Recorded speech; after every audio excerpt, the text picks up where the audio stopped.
Number 1. Private Lives, 2001. Carmen Arango is a middle-aged Argentine woman who, after living many years in Madrid, returns to Buenos Aires to assist her sick dying father.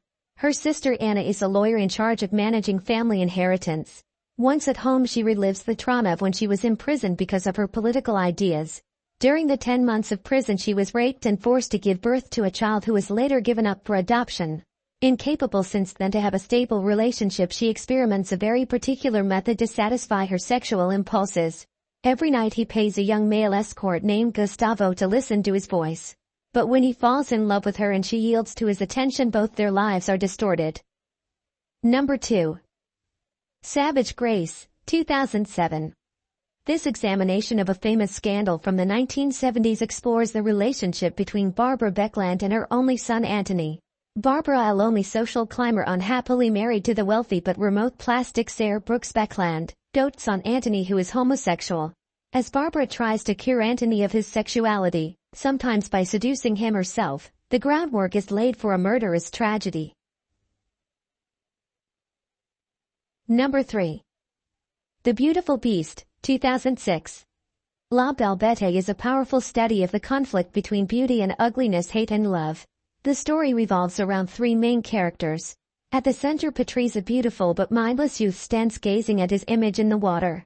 Around him move his ugly sister Isabelle Marie and his frivolous mother Louise, the first lost in love and hate for her brother's beauty, the second seeing it as an adornment for herself. Into this small obsessed universe come a blind boy and an elegant fop from the outside world. At once the pattern breaks and events move forward into a terrifying denouement. Number 4.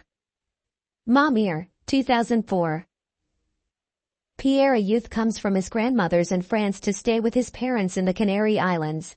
His father talks oddly about his lost youth and leaves abruptly for France. Mom promises to take Pierre to a nightclub, remarking that people will think he's her lover.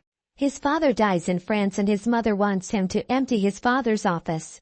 Pierre finds it full of pornography.